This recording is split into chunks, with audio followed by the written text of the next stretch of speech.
spacecraft was a long way from home. I thought it might be a good idea, just after Saturn, to have them take one last glance homeward. From Saturn, the Earth would appear too small for Voyager to make out any detail. Our planet would be just a point of light, a lonely pixel, hardly distinguishable from the many other points of light Voyager would see, nearby planets, far-off suns. But precisely because of the obscurity of our world thus revealed, such a picture might be worth having. It had been well understood by the scientists and philosophers of classical antiquity that the Earth was a mere point in a vast, encompassing cosmos. But no one had ever seen it as such. Here was our first chance, and perhaps also our last, for decades to come. So, here they are, a mosaic of squares laid down on top of the planets, and a background smattering of more distant stars. Because of the reflection of sunlight off the spacecraft, the Earth seems to be sitting in a beam of light, as if there was some special significance to this small world. But it's just an accident of geometry and optics.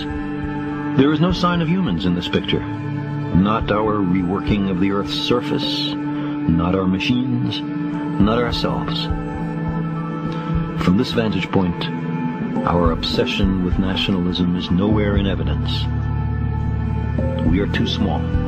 On the scale of worlds, humans are inconsequential, a thin film of life on an obscure and solitary lump of rock and metal. Consider again that dot. That's here. That's home. That's us. On it, everyone you love, everyone you know, everyone you ever heard of, every human being who ever was, lived out their lives.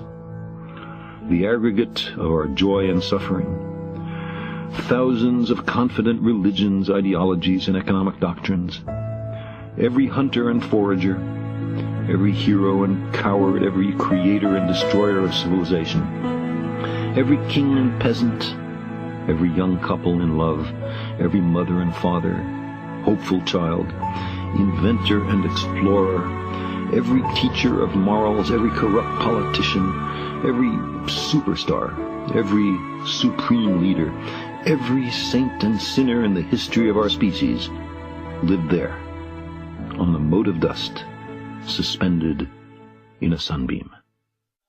The Earth is a very small stage in a vast cosmic arena. Think of the rivers of blood spilled by all those generals and emperors, so that in glory and triumph they could become the momentary masters of a fraction of a dot. Think of the endless cruelties visited by the inhabitants of one corner of this pixel on the scarcely distinguishable inhabitants of some other corner. How frequent their misunderstandings, how eager they are to kill one another, how fervent their hatreds. Our posturings, our imagined self-importance, the delusion that we have some privileged position in the universe, are challenged by this point of pale light. Our planet is a lonely speck in the great enveloping cosmic dark.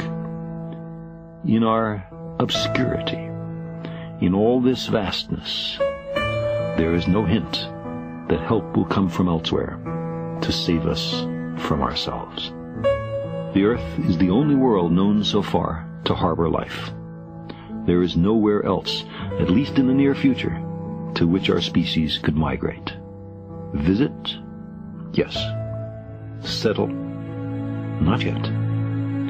Like it or not, for the moment, the Earth is where we make our stand. It has been said that astronomy is a humbling and character-building experience. There is perhaps no better demonstration of the folly of human conceits than this distant image of our tiny world. To me, it underscores our responsibility to deal more kindly with one another and to preserve and cherish the pale blue dot. the only home we've ever known.